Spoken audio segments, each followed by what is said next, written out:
It was a quiet morning in the suburbs, surprisingly warm for early fall. The air smelled of freshly cut grass, and the first rays of sunlight shyly broke through the branches of old trees, casting long shadows on the sidewalks. The neighborhood seemed to slumber, drowning in a lazy silence. Mark grinned as he looked at his dog, a huge Labrador named Bruno, who tugged at the leash as if he wanted to explore every corner of the street. Bruno was more than a dog to Mark. He was a friend you could trust with any secret. The boy, tall and gangly at 16, walked slowly, whistling under his breath and glancing at the occasional car as it passed by. It was a rare morning without school, a time to be alone with himself and Bruno. But suddenly, breaking the fragile calm, there was a familiar sound. The rumble of an engine and the squeak of tires against the smooth asphalt. Mark turned around. A patrol car drove slowly into the cul-de-sac, like a hunter sniffing for prey. The black and white silhouette with a flasher on the roof looked alien here, like a predator that had entered a foreign reserve. The officer behind the wheel took his time, his gaze sliding down the street and stopping at Mark. "Hey, kid, stay where you are," the officer said loudly as he rolled down the window. Mark froze, clutching the leash. His heart suddenly beat faster. Something in the officer's voice was wrong. Not just an order, but a note of suspicion, as if Mark were already guilty. Bruno stopped tugging on the leash and growled, sensing his master's tension. "Good morning, sir." Mark tried to answer calmly, but his voice trembled. "What are you doing here?" The cop got out of the car, slamming the door so loudly that it echoed down the street. His boots clattered on the sidewalk and his hand settled on the holster of his gun. "Just walking the dog. Is that forbidden?" Mark tried to smile, but the corners of his lips wouldn't budge. The officer remained silent as he approached. His face, dark from the shadow of his cap, remained stony, and his eyes studied the teenager coldly from head to toe. There was no reason for him to be suspicious, but Mark already knew. For men like him, you often don't need a reason. It was enough just to be. "What's your name? Do you live here?" the policeman asked. "Mark." "Yes, on that street." He nodded toward the mayor's house, but somehow that only made the officer more suspicious. "Show me your papers," he threw down. "I don't have any. I'm walking the dog." Mark started to get angry, but then he felt the dog growl louder. Bruno sensed danger better than any man. "Calm your dog down." The officer's voice became harsh. "He looks aggressive." "He's just protecting me," Mark shouted, realizing that the situation was spiraling out of control. The policeman frowned and took a step forward. His hand was already slipping to his gun. Bruno barked a shrill, loud bark like a warning. Mark felt the hairs on the back of his neck stand up. "Put the dog down," the officer demanded. "I said put him down." "It's just a dog," Mark shouted back, but it was too late. A click, loud as a clap of thunder. It took Mark a moment to realize what had happened. First, he saw Bruno twitch and collapse to the ground, and then he heard a scream. His own scream, full of terror and pain, echoing through the sleeping neighborhood. The officer stood with his weapon in his hands. His face remained calm. "I warned you," he said nonchalantly, lowering his gun. "Keep your dogs on a leash and away from people." Mark fell to his knees beside Bruno's body. His fingers were trembling and tears were streaming down his cheeks. He looked up at the officer, but instead of words, only a hushed whisper escaped him. "My father won't forgive you for this." The policeman froze, as if only now he realized he had made a mistake. But his expression never changed. The silence returned to the street. But it was a different kind of silence, thick with fear, hatred, and blood. Mark still couldn't move. The ground beneath him seemed shaky, as if ready to swallow him and Bruno. The dog lay motionless on the sidewalk, his thick fur stained with blood that was quickly spreading over the gray tiles. Bruno's eyes remained open, as if he had no time to realize what had happened. "I told you to take him out." The officer's voice sounded like gunshot after gunshot, muffled, emotionless. Mark raised his head. Everything in him was screaming. Body, mind, every nerve. But all that came out of his throat was a hoarse sound, almost a moan. He couldn't believe it had really happened, that Bruno, his best friend, had just disappeared so quickly, so brutally.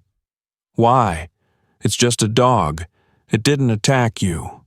Mark shouted the last words, but his voice trailed off, and they were lost in the cold air. The officer looked down at him, holding the gun in his hand. His face remained impassive, but his eyes flashed with something akin to irritation, like a man who'd been torn from his routine. He holstered the weapon with a businesslike carelessness, as if he'd just killed a mosquito rather than a teenager's favorite dog. "You shouldn't have let him growl at a police officer, boy." "I was defending myself," he hissed, indifferently adjusting his uniform. "The law's on my side." You killed him," Mark whispered, feeling the world shrink to one point. Bruno's body. His chest burned, tears rolled down his cheeks, and his heart felt like it was splintering with pain. "It was my friend. My dog." The officer stepped closer, heavy boots pounding on the sidewalk. He leaned in so that Mark could hear every word. "You may have thought he was a friend, but I saw an aggressive dog. You got it?" There was something predatory in his voice, something that made Mark shudder. It was as if the officer was enjoying his power, his ability to decide who should live and who should not. "He was protecting me." Mark sobbed, but continued to stare at the officer with a hatred that spread through his veins like poison. "You will answer for this." The officer smirked. "What are you going to do to me, kid? You going to come complain to the station? They won't even listen to you. Guys like you are always the first to blame." The words sounded like a slap, and Mark clenched his fists, shaking with rage and powerlessness. He wanted to lunge at the man, to hit him, to knock him down, to do something to stop the pain inside him from tearing him apart. But his legs wouldn't listen. He knew it was useless. An elderly woman appeared in the distance, peering out from behind the curtains of her house. Mark noticed her silhouette, but she immediately disappeared. The all-too-familiar silence of those who don't want trouble. The officer noticed her gaze too, but only grinned and returned to his car. "Look, boy," he said, "next time, keep your dogs in line." That was a lesson. He got into the patrol car and the engine roared again, breaking the sepulchral silence. The car turned slowly and then disappeared around the corner, leaving behind only gray smoke and a traitorous emptiness. Mark was alone. He fell to his knees beside Bruno's body again, gently stroking his fur, which was already cold to the touch. He knew he couldn't bring his friend back, but tears rolled down his cheeks anyway, pooling with the blood on the pavement. "I'm sorry, Bruno. Forgive me," he whispered, barely breathing from the pain. There was still silence all around, an unnatural, suffocating silence, as if the world itself were holding its breath before something truly terrible happened. But Mark already knew. This day would change everything. Mark was still sitting on his knees beside Bruno, his fingers trembling, clutching the cold wool. His brain refused to accept what had just happened. The world that had seemed ordinary a few minutes ago was now falling to pieces, reality twitching like an old film on a broken projector. "Why? Did you do that?"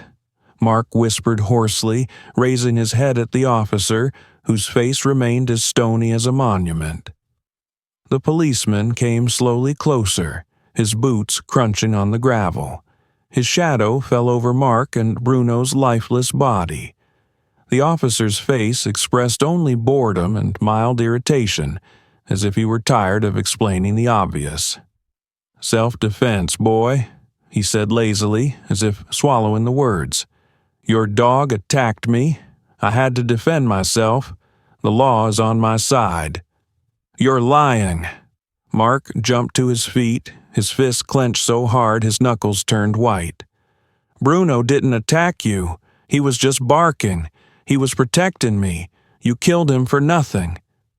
"Control your emotions, boy," the officer said coldly, squinting his eyes. "People like you always make the most noise. People like you." Those words hit Mark harder than the gunshot a few minutes ago. There was no doubt or carelessness in them, just an open and dismissive Mark. The officer did not even try to hide his attitude. His gaze heavy, evaluating, with a tinge of superiority literally burned through Mark. "What do you mean?" "What, like this?" Mark stared at him, his heart pounding in a frantic rhythm. The policeman smirked, the corners of his mouth quivering in a wry sneer. "You know what I mean. Hanging around with your dog, causing trouble. I look at you and I see one of those people who complain about life and then cry when things go wrong. Why are you surprised? It's a lesson for you. Remember it." Mark felt the rage rising in his chest, dark, hot, capable of burning everything from the inside out. His fingers trembled, his eyes darting between the officer and Bruno's body. His ears rang in his ears, as if the world around him was a cotton fog. He wanted to scream, wanted to lunge at the man, but what could he do? Against the uniform, the weapon, and the power that covered him. "You're nothing," Mark whispered through clenched teeth. "You're not even human." The words sounded unexpectedly loud in the dead silence of the street. The officer froze, his grin gone. He stepped forward slowly, his boots clomping loudly on the sidewalk. He stepped forward slowly, his boots clomping loudly on the sidewalk. "What did you say again?" he hissed, danger flashing in his eyes. Mark stood still, breathing hard, but he didn't look away. He was seething inside, tears still streaming down his cheeks, but he couldn't stop. "You're nothing," Mark repeated. "You killed my friend, and you think you have the right to do it, but you're nothing but a coward." The policeman straightened, his lips twitching again in mockery. He looked at Mark from head to toe, as if he were nothing but dust under his boots. "Look at you, a hero," he grinned. "Too bad your opinion doesn't mean anything. Go home, boy. Remember this day, and be thankful that your dog died instead of you." Mark shuddered at those words as if struck with a whip. He wanted to say something, but his throat was so tight that no sound came out. The policeman turned and walked toward the car, leaving behind him only cold indifference. Mark knelt down beside Bruno again. Tears fell on the still warm fur, but Bruno didn't feel it anymore. "You were good. The best," Mark whispered, his voice shaking. "I'm sorry I couldn't protect you. I'm sorry." The silence pressed on my ears, filling everything around me, becoming an eerie, unbearable background. Somewhere in the distance, cars howled again, and Mark sat on the cold ground, clutching his friend's lifeless body. Lonely, broken, but with a dark promise in his heart. He won't forget. Mark sat on his knees beside Bruno, clutching the leash in his numb fingers. The silence of the street pressed on his ears, every sound around him seeming deafening. The officer's past words, Be thankful your dog died in your place, still echoed in his head. Hate, fear, and pain mixed into a toxic cocktail that made his chest tighten. The policeman was on his way to the car without turning around, as if nothing had happened. His confident gait, his heavy step on the asphalt, seemed to emphasize that it was just another day on the job. "Hey!" Mark's voice shook, but he shouted it so loudly that he was surprised. The officer froze, one hand on the patrol car door. He turned slowly, his gaze back to the teenager like a knife. "You're gonna regret this. My father won't forgive you for this." Mark rose to his feet, wiping the tears from his face, but his voice was still breaking. "You killed my dog, and you will answer for it." "Father?" The officer squinted his eyes and grinned. "Who's our daddy? Who's the great avenger?" Mark swallowed, feeling everything burning inside. "My father is the mayor of the city, David Williams." The words sounded sharp, like a whiplash. The policeman's eyes widened slightly, his smirk frozen for a moment, but not completely gone. He understood. The power he had so boasted of was suddenly confronted by another power, much higher and more dangerous. Instead of remorse or fear, however, something even more disgusting appeared on his face. Contempt.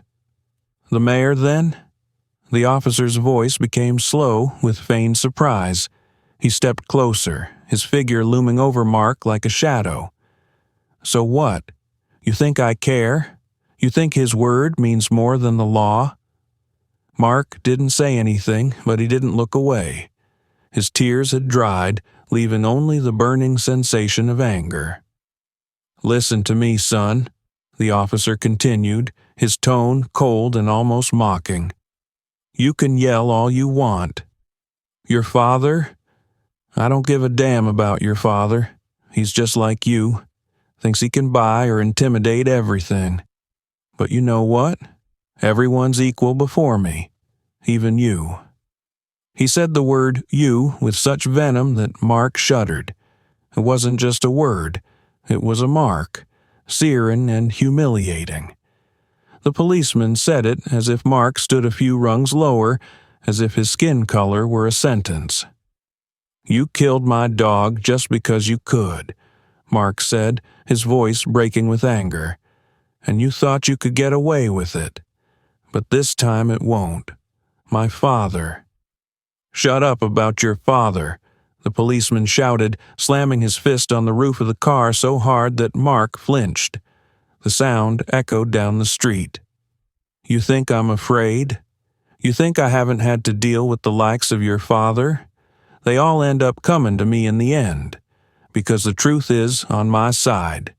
Remember that, boy." Mark felt his heart clench again with helplessness. He looked at the officer, who seemed almost unshakable. His confidence in his own righteousness, in the fact that he could do whatever he wanted, was like a wall cold, hard, and indestructible. "You'll answer for this," Mark whispered, his voice low and steady. "I won't forget, and I won't forgive." The policeman only smirked, his teeth gleaming in the faint morning light. "You'd better get out of here quick, son, and take your dog with you before the paramedics come and take him away like garbage." Those words were the last straw. Mark collapsed to his knees beside Bruno again, feeling everything inside him screaming. The policeman got into his car, started the engine, and the patrol car drove off with a roar, leaving a trail of gray smoke and a hole in Mark's heart. Now Mark was alone, just him and his faithful friend who would never open his eyes again. But deep down, he already knew. This was war, and he would not stop until the one who had taken everything from him was held accountable for his actions. This time, it will be different. The bell rang at exactly 8:12 a.m., breaking the silence of City Mayor David Williams' spacious office. He picked up the phone without even looking at the screen. Only important business was called at this time. Minus, Mr. Williams? It's Nancy from Communications. You need to come in right away. It's your son. Something's happened. Nancy's words came in a trembling voice that the mayor instantly recognized. His heart clenched. What's wrong with him? He asked stiffly, rising from the table. A policeman. Killed his dog, sir. Your son is out there alone, and it's not good. The phone fell out of his hand. In 1 second, David's world was no longer manageable, familiar, and understandable.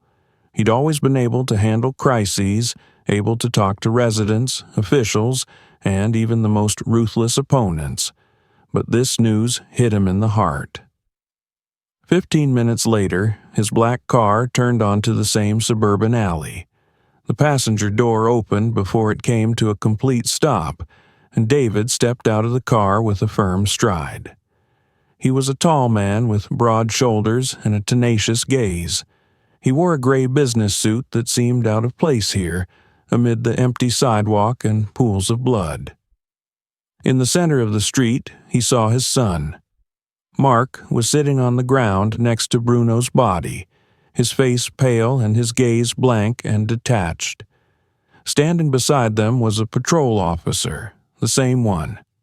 He was leaning on the hood of his car, talking on his radio, and you could tell just by his stiff posture that he already knew what he was in for. "Mark!" David's voice boomed like a thunderclap. The teenager raised his head. His face was wet with tears, his eyes were red, but there was one emotion in them: hatred. At that moment, David felt that something had broken not only in his son, but also in himself. Dad, he killed Bruno. He just killed him because he could. David stopped, staring at the bloody body of the dog. For a second he was speechless, his throat tight, but his gaze had already found the culprit. The officer holding the walkie-talkie carelessly raised his head and smiled crookedly but uncertainly. "You're the mayor, I presume?" His voice was even, but there was tension in it. "Did you do that?" David pointed at the dog, and his voice was so cold it was like the air around him froze. "The dog attacked me, sir," the officer replied, hiding his eyes behind the visor of his cap. "I was defending myself. Self-defense." Self-defense? Against a teenager with a dog? David stepped forward, his fists clenched. "You shoot at living things on the street and call that defense?" The officer lifted his chin, trying to keep his balance. "I have the authority to use force when threatened, sir." The dog was aggressive. "You're lying! You're lying!" Mark shouted, rising to his feet and pointing at the officer. "Bruno didn't attack him. He was just barking. And that bastard just killed him." David raised his hand, stopping Mark. His eyes were back on the officer, and there was an anger in them that couldn't be hidden even after years in politics. "Give me your name and badge," he said in a tight but menacing voice. "Now." The policeman straightened up and slowly called his name, but added with a note of challenge, "I have acted within the law. If you have complaints, you can file them with the department." "Complaints? Complaints?" David stepped right up to him.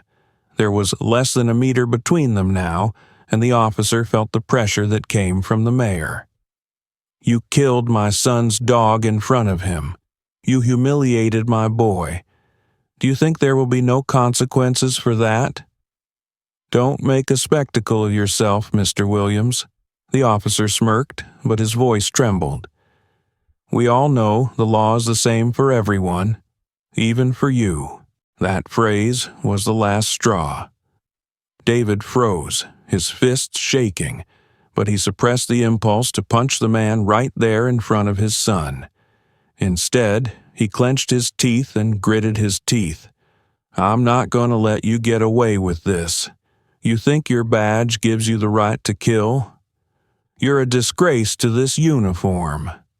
The policeman wanted to answer, but at that moment the first footsteps of passers-by and the sounds of cars were heard on the street. People began to look out of their windows, and some of them had already taken out their phones, recording what was happening. The atmosphere changed. The tension had reached its limit. "We'll see who's right," David said, taking a step back. "I'll find a way out of this for you. I promise you that." The officer retreated silently to his car, but his fingers clenched nervously on the radio. He realized the situation was out of control, but his cold indifference was replaced by a deafening anxiety. David turned back to his son and put his arm around his shoulders. "We'll get justice, Mark, I swear." But even he knew. It wasn't just a tragedy. It was a war against a system that recognizes no mistakes. The story spread across the city faster than a virus. By the evening of the same day, the headlines of news portals were already making headlines all over the internet. A police officer shot and killed the mayor's son's dog. Was it justification or cruelty? Incident in the suburbs, threat or racism? Self-defense or abuse of power? Questions for law enforcement? Television screens were filled with images from the scene of the tragedy: Bruno's lifeless body, a crying teenager on the bloody asphalt, and then the face of the officer whose name became known too quickly. Every detail of the moment was turned inside out, analyzed and retold. Talk show hosts and reporters were asking the questions: who was right? Who is to blame? But the answers split the city into two camps. "It was self-defense," shouted police supporters in comments under the news. If the dog was aggressive, the officer had every right to defend himself. Who knows what would have happened next? Teenagers are bold these days, and the police need to be on their guard. A representative of the police department appeared on the air that morning. A middle-aged man with perfectly coiffed hair and clearly rehearsed phrases. "Our officer acted strictly within the guidelines. Human life always comes first. The dog was a threat. It was an accident." His words were accompanied by clips of moments where dogs attacked passers-by and police officers. In the comments to these clips, there was an uproar of support.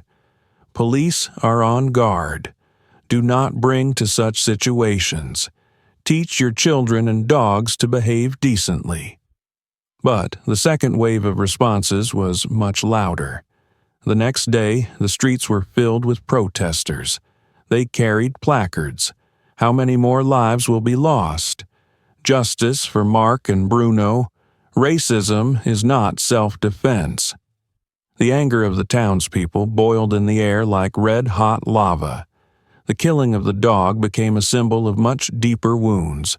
People spoke of brutality, of police impunity, and of how things often end up this way, blaming those without power and protection.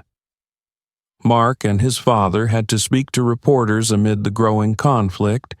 David Williams, always confident and collected, stood in front of the microphones with his son by his side, his voice sounding firm. "It's not just an accident.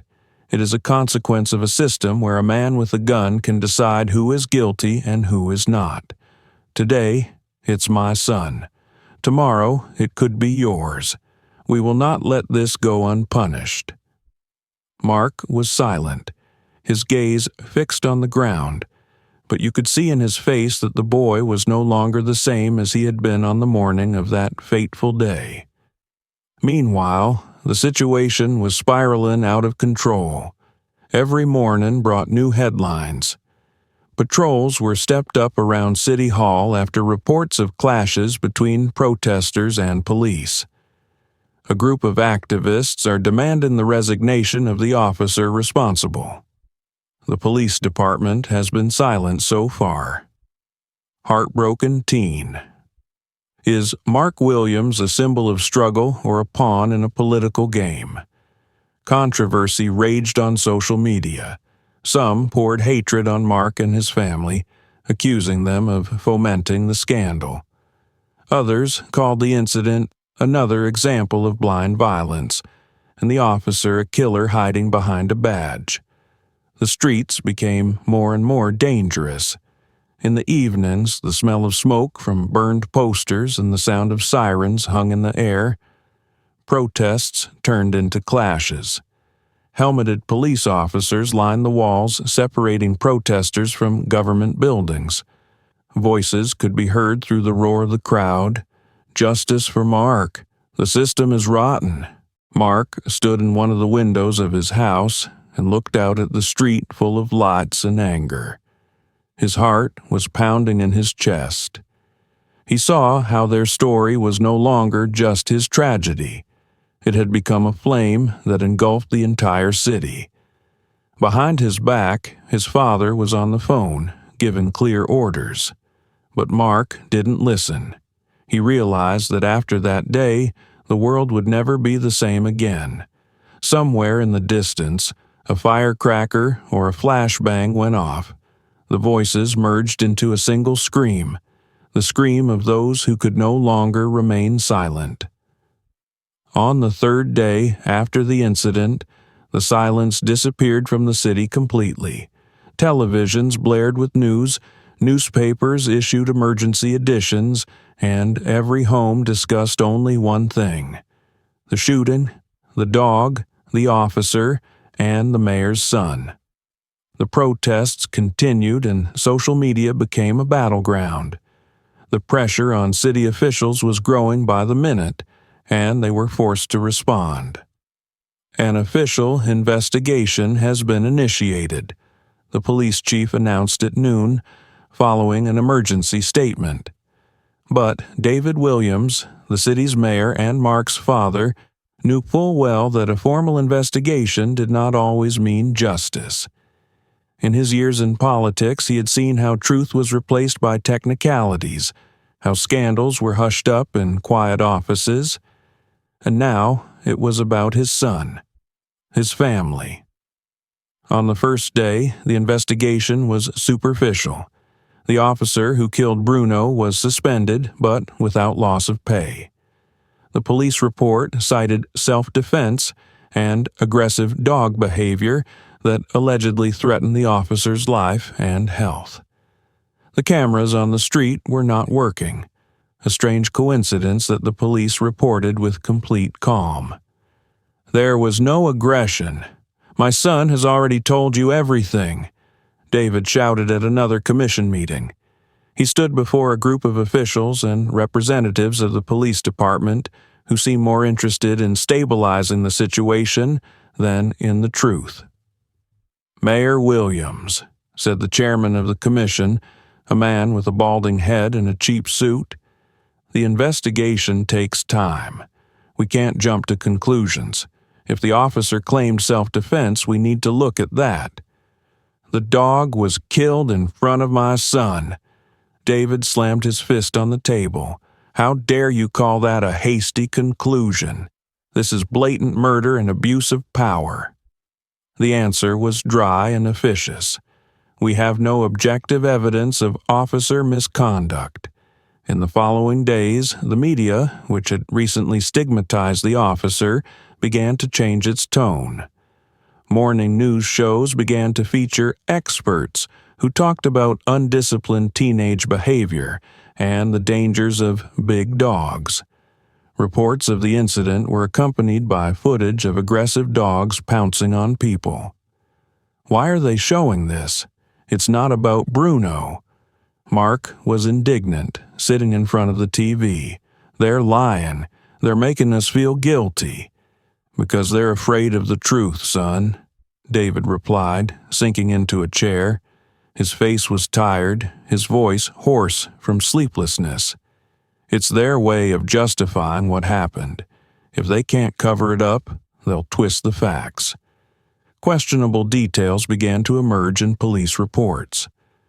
The dog was off leash was a lie that Mark refuted over and over again. The dog lunged at the officer is a statement based only on the shooter's own words. The teenager was behaving aggressively, as if crying and screaming in terror could be interpreted any other way. "They're making a monster out of me," Mark said in a trembling voice to his father. "They want everyone to think it's my fault, but you won't let them, will you?" David silently hugged his son and swore to himself that he would not back down. Meanwhile, City Hall was in the midst of its own war. David began to receive friendly advice from colleagues and cronies. "David, be reasonable. This could cost you your career.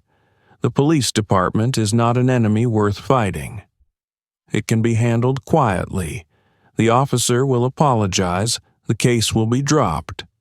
Why make a big deal out of it? Think of the city." "Think about the city?" David barked at one of the counselors, tossing aside a folder of reports. "Or about pleasing a system that covers up murderers? This officer shot my son in front of my boy, and you want me to keep quiet?" But the further the investigation went, the more resistance David met. Papers were lost, witnesses refused to talk, and every step forward felt like running through a swamp. Protests erupted again in the streets of the city. People did not believe in the investigation. The marches became more and more numerous and the slogans louder and louder. In one part of the city, people demanded the truth and the officer's resignation. In another, police supporters gathered for rallies with placards. "We support our officers." The city was split. In the evenings, the windows of the houses were lit up with the blue and red lights of patrol cars, and the sirens did not stop until morning. The media spoke of a crisis, but David himself knew it wasn't a crisis. It was a clash of truth and lies. The light in the mayor's office burned until dawn. In front of him lay a photograph of Bruno, his son, and a blank police report marked "Closed."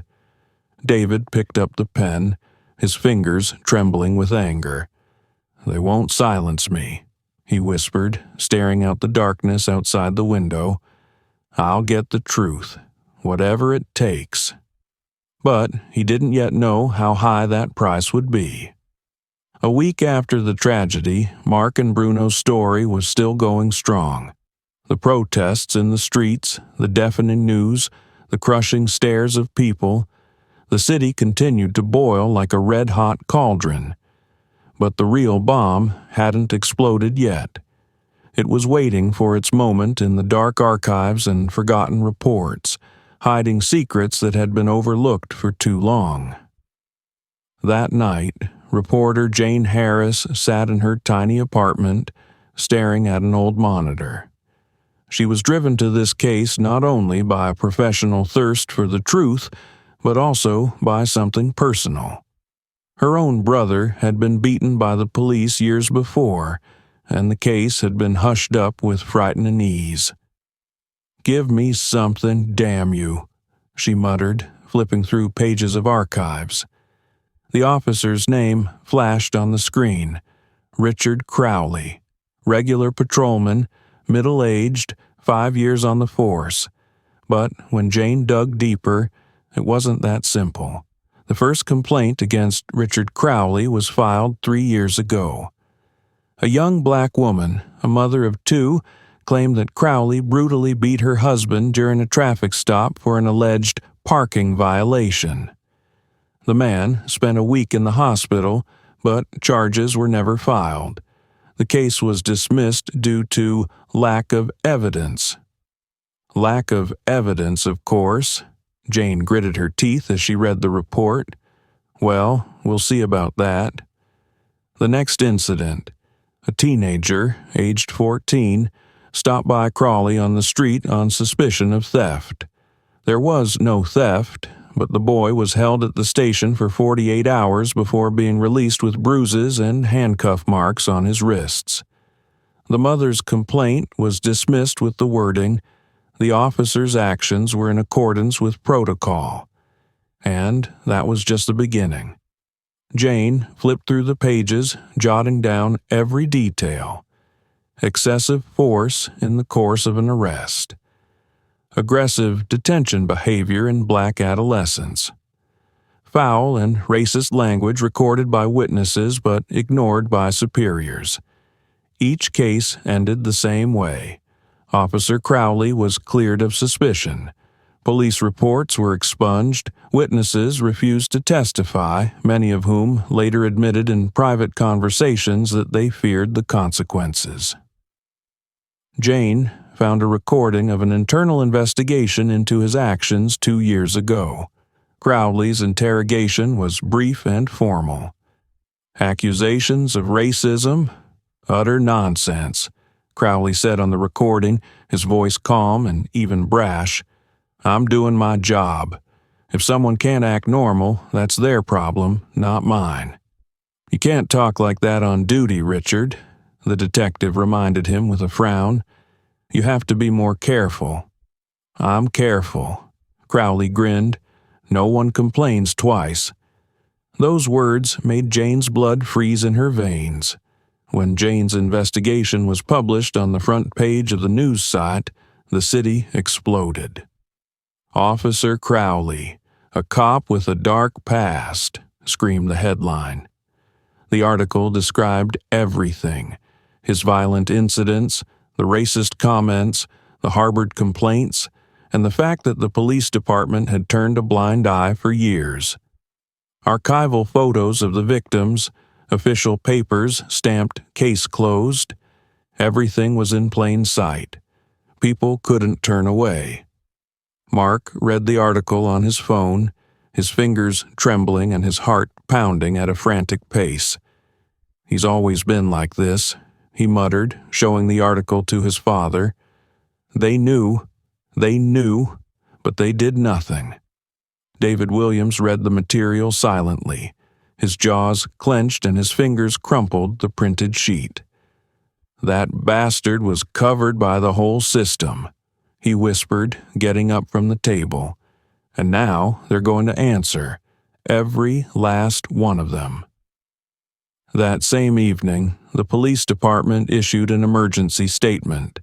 They reluctantly acknowledged that Crowley had previous disciplinary actions, but called the investigation an attempt to smear the police. But the streets were already buzzing. Thousands of people came out to protest with new placards. Who else should suffer? Fire the murderer. Police outlaw. Crowley's supporters also stepped up. They claimed harassment of a hero who was doing his duty. The confrontation became open. The city split in two. At night, the first explosion was heard outside the city hall. Someone threw a Molotov cocktail. The flames blazed on the pavement, illuminating the confused faces of the police. The crowd screamed, tears and rage mingling into a single stream, and somewhere in the darkness, in a remote parking lot, Officer Richard Crowley sat in his car smoking. His hands were shaking, but a wry grin still played across his face. He knew full well that the whole system was behind him, and it wouldn't let him fall. But this time he was wrong. Too many eyes were watching him, and too many people were hungry for justice. The darkness that had been hidden for years had now broken free and was burning all who touched it. The city no longer slept. The streets, which had recently been calm, were plunged into chaos. By day, protesters filled the central squares, carrying placards reading, "Justice for Mark and Bruno." Logically, "Stop police violence," and "The system must answer." People shouted slogans and marched on the roads demanding punishment for Richard Crowley and law enforcement reform. But by evening, as the sun slipped below the horizon, anger turned to rage. On the first day of mass protests, things still seemed under control. Mayor David Williams appealed for calm. He spoke to the cameras with a hard face.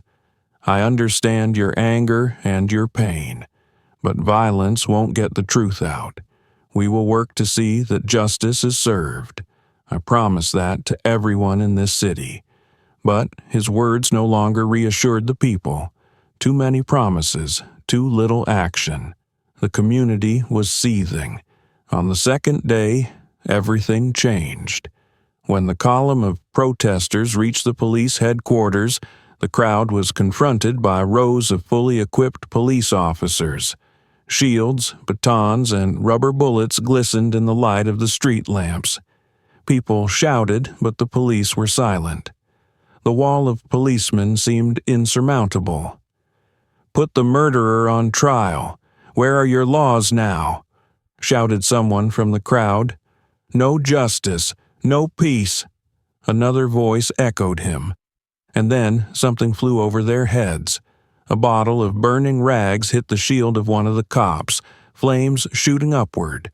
It started.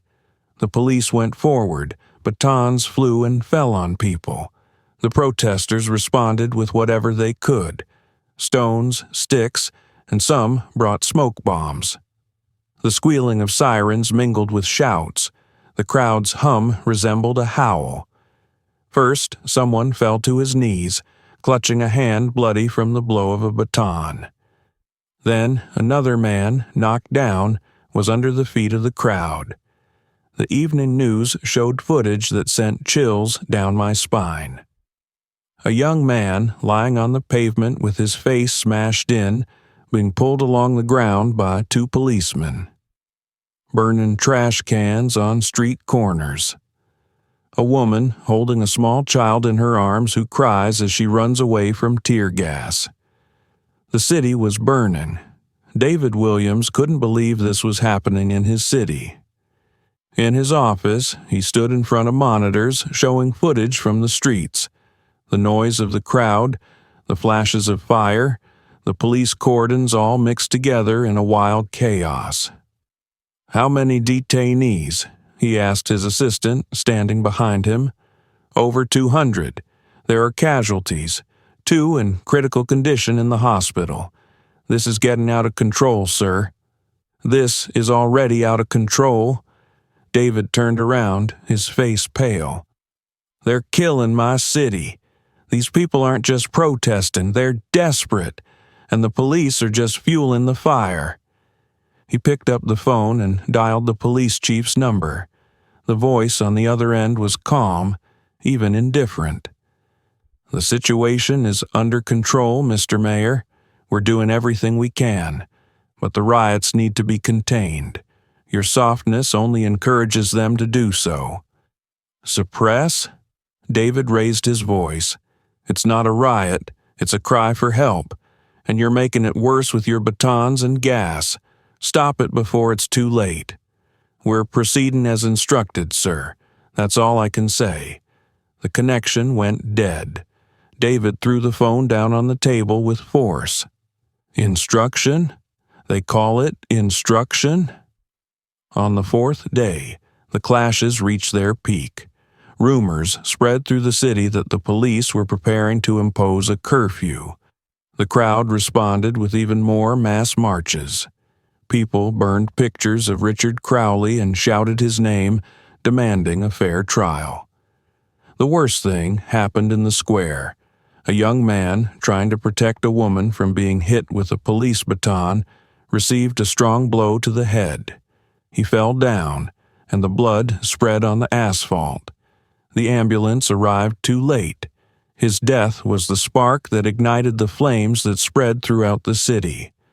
"They killed him." This is no longer a protest. It's war. People shouted at the camera. The news showed images of vandalized storefronts, overturned cars, and smoke billowing over the city. The city hall was surrounded by protesters, and the police did not spare any more effort. Late at night, David sat in his office, staring at the screen showing the riots. Mark was beside him. his face harder, more mature than ever. "Dad, this is about that officer, isn't it? They're protecting him, and it won't end until he's held accountable for what he did." David ran his hand over his face. "You're right, son. But the system protects its own, even if it destroys everything around it." At that moment, there was another explosion outside the window. Something had caught fire downstairs near the entrance to City Hall. The red light of the fire filled the room. Mark went to the window and looked out at the blazing city. "They won't be quiet anymore, Dad, and neither should you." David stood up and walked over to his son. His gaze was heavy and determined. He saw the city crumbling, the people suffering, and the truth drowning in smoke and blood. "I'll make a statement tomorrow. This won't end until there's justice. Let it burn, but I will tell the truth." Outside, there were screams, sirens, and fire. A city on the brink. A city that could no longer be silent. Shortly after a week of protests and riots, Richard Crowley was officially suspended from the force. It was announced quietly and almost reluctantly by a police spokesman at a press conference. No trial, no high-profile trial, just a short statement. Officer Crowley has been reassigned to an administrative position pending disciplinary proceedings. These words sounded like a slap in the face to the entire city. For the people who took to the streets to demand the truth, it was a mockery. For David Williams, it was a personal defeat. That evening, he sat with his son, Mark, on the back porch of their house. The silence was almost unbearable. The town was quiet after a week of anger, but it was a disturbing, broken silence. Mark stared into the void, his gaze cold and empty. "They didn't punish him, Dad," he whispered, breaking his fingers in his hands. "He'll just come back. They'll all come back." David looked at his son and nodded. He didn't try to lie, didn't try to talk about changes that wouldn't happen. "I know, son, but I did the best I could." Mark raised his head, his eyes full of pain and helplessness. "What's changed?" "Nothing. It was just, it was all for nothing. Bruno died for nothing." David couldn't find anything to say. He leaned over and put his arm around his son's shoulders, looking at the street lights that burned in the distance.